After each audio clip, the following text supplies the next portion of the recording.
En el video de hoy hablaremos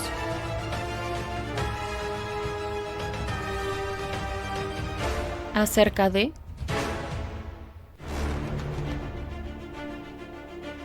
México independiente.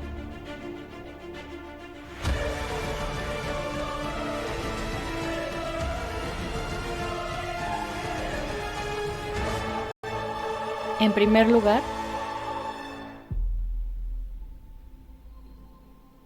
hablaremos de ¿qué fue el México independiente? Tras la consumación de independencia, los primeros años de México independiente fueron un caos político, económico y social que permitió que el país restaurara las bases de las instituciones en la antigua Nueva España y con ello mantener la división social. De esta manera, durante casi 45 años existió una inestabilidad gubernamental ocasionando guerra y la división del país en dos fracciones políticas e ideológicas, los federalistas y los centralistas. Los primeros años de México independiente se pueden dividir en tres etapas: Primer Imperio Mexicano 1821-1823, República Federal y República Central. Primer Imperio Mexicano de México Independiente 1821-1823. Con la proclamación del Plan de Iguala y su ratificación en los Tratados de Córdoba, Iturbide organizó una Junta Provisional Gubernativa donde quedó constituido el país en dos órganos de gobierno, la Junta Provisional Gubernativa y la Regencia. La Junta convocó a elecciones para diputados el 24 de febrero de 1822. Se instaló el primer Congreso y en ese mismo año, por presión de los iturbidianos, al nuevo Congreso Constituyente se coronó como primer emperador a Agustín de Iturbide. Su gobierno se caracterizó por las crisis económicas provocadas por el despilfarro de recursos y los problemas con el Congreso. Ante esta falta frente a ello, Iturbide ordenó su disolución.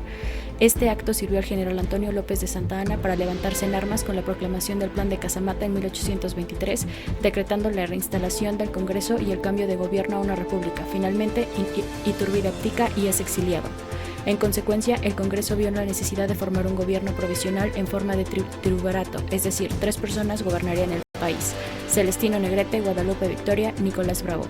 El Congreso asienta la base en la primera Constitución y decide en una monarquía constitucional e instaurar una república de corte federal. Seguiremos con el tema de las propuestas por organizar al México independiente. En 1824 se estableció la República con 3 poderes: ejecutivo, legislativo y judicial. Se eligió a Guadalupe Victoria como presidente y a Nicolás Bravo como vicepresidente. Los principales problemas que tuvo México independiente fueron: el ejército y el clero siguieron conservando sus privilegios, la crisis entre centralistas y federalistas, la crisis económica debido a la falta de técnicas de trabajo, así como la gran cantidad de tierras en manos muertas. La minería se encontraba abandonada y no se quería invertir en ella, se carecía de infraestructura. El comercio se vio afectado por la ausencia de un mercado integrado por la producción del tipo de consultivo, el escaso poder adquisitivo de la población, etc. El despoblamiento de la frontera sur y norte provocó que se separaran del país algunos territorios.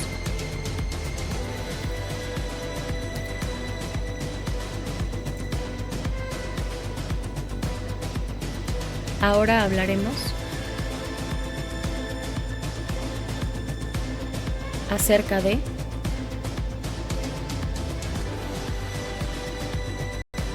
las propuestas y las luchas de federalistas y centralistas.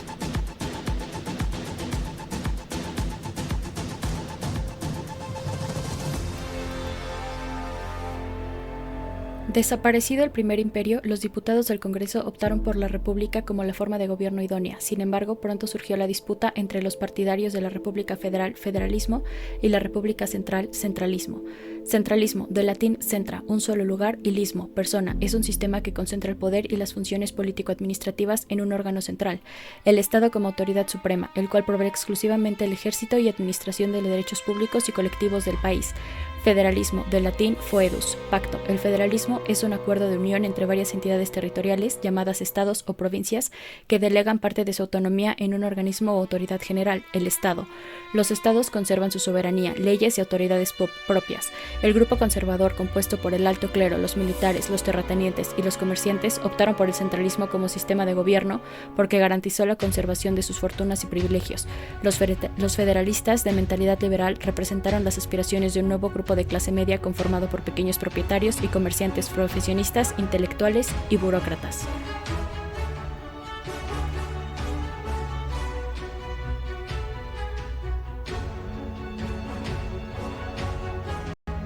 Los caudillos y políticos se agruparon en torno a dos agrupaciones políticas llamadas logias masónicas, la yorquina, de influencia estadounidense, y la escocesa, de influencia inglesa. Los primeros señalaban la necesidad de establecer una república federal como los Estados Unidos y Francia, mientras que los segundos querían establecer una república central, perfilándose dos proyectos de nación, el conservador y el liberal. En 1824, los diputados del Congreso, mayoritariamente federalistas, firmaron el Acta Constitucional de los Estados Unidos Mexicanos y juraron la primera constitución del país, la cual tenía influencias de la Constitución de Cádiz, 1812, y la Carta de Derechos de los Estados Unidos, 1791.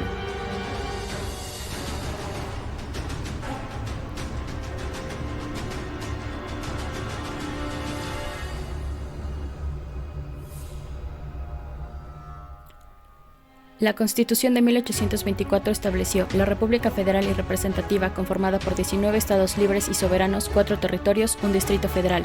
La división de poderes: el Ejecutivo, representado por un presidente y un vicepresidente electos por 4 años; el Legislativo, con 2 cámaras, la de diputados con representación proporcional de la población, y el Senado, formado por 2 miembros por cada estado; el Judicial, conformado por la Suprema Corte de Justicia y los tribunales.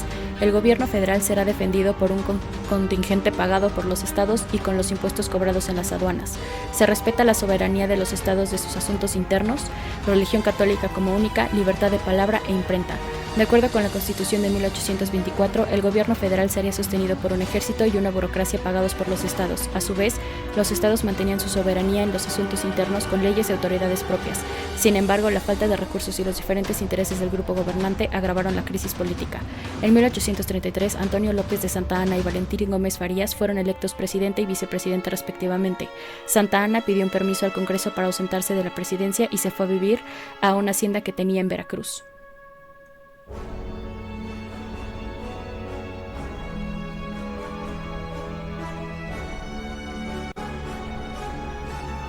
Primeras reformas liberales. Suspensión de las órdenes monásticas y de todas las leyes que le autorizaban a la Iglesia a atender cuestiones que en lo sucesivo serían competencia civil, como el contrato del matrimonio. Abolición de los privilegios de la Iglesia y el ejército, libertad de opinión y supresión de las leyes represivas contra la persona. Mejora de la instrucción de las clases populares, cesando el monopolio de la Iglesia en educación. Supresión de la Universidad Pontificia de México, creación de la Dirección General de Instrucción Pública y nuevos centros docentes. Limitación a la organización de la milicia de los estados. Reconocimiento y consolidación de la deuda pública. Designación de fondos para pagar los intereses e hipotecas para amortizarlas más adelante. Garantía de la integridad del territorio por la creación de colonias que tuviesen por base el idioma, usos y costumbres mexicanas. El objetivo de las reformas fue la separación de las funciones de la Iglesia y el Estado y subordinar la primera a la segunda con medidas como eliminación del cobro del diezmo, la secularización de los bienes de las misiones de California y la desamortización de los bienes del clero. Con relación al ejército, se ordenó la disolución de todos los cuerpos armados que se hubieran sublevado contra el gobierno, se redujo el número de jefes y oficiales del ejército, así como el del régimen, y se formaron las milicias o guardias nacionales con elementos del pueblo.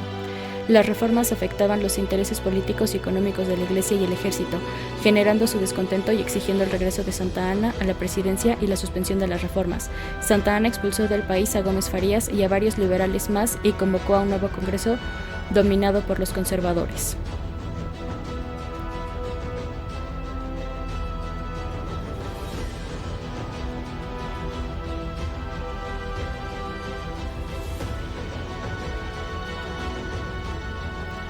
República centralista. El Congreso suprimió la Constitución de 1824 y promulgó una nueva en diciembre de 1835 llamada las 7 leyes centralistas.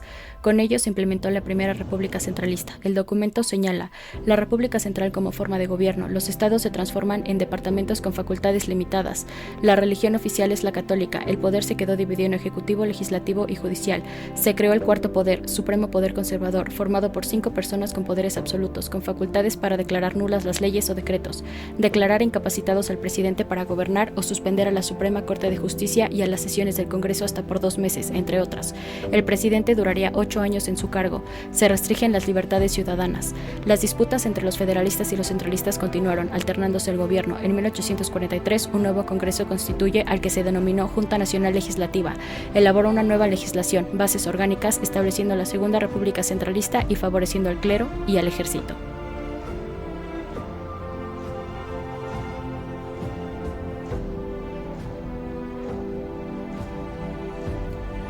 Los puntos más sobresalientes fueron: se anuló el supremo poder conservador, se otorgaron mayores poderes al Ejecutivo dotándolo de un poder casi dictatorial.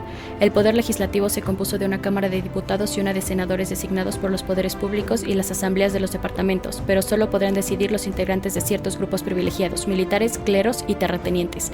El poder judicial pasó a manos de la Suprema Corte de Justicia y los tribunales.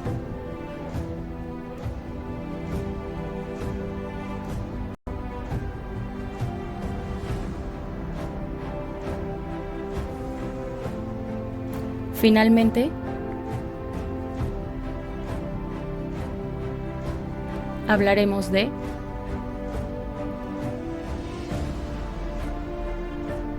la Organización del México Independiente. Después de consumarse la independencia de México por medio del Plan de las Tres Garantías, la forma acordada de la organización de la naciente nación sería una monarquía constitucional, por lo que se funda el así llamado Imperio Mexicano, a la cabeza del cual queda el general Agustín de Iturbide. Agustín de Iturbide fue elegido unánimemente presidente de la Junta y luego presidente de la regencia del Imperio, pero por ser incompatible con el mando del ejército y considerándose que debía conservar este último, se le nombró generalísimo de las armas del Imperio de mar y tierra.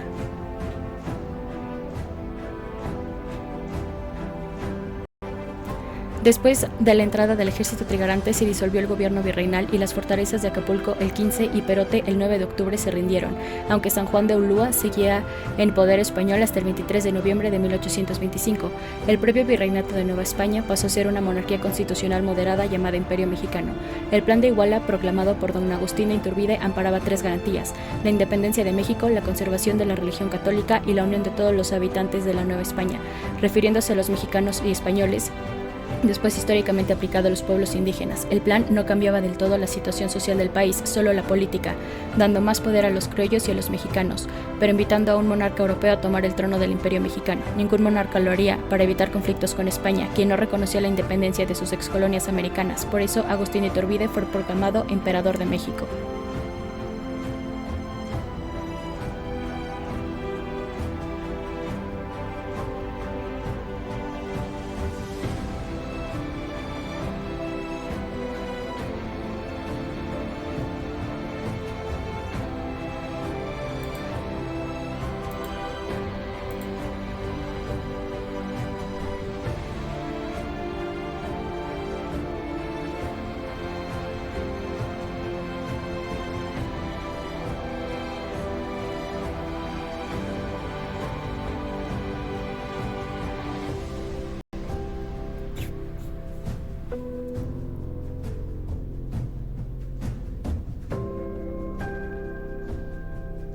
Gracias por ver, no olviden darle like y compartir. Síguenos en nuestras redes.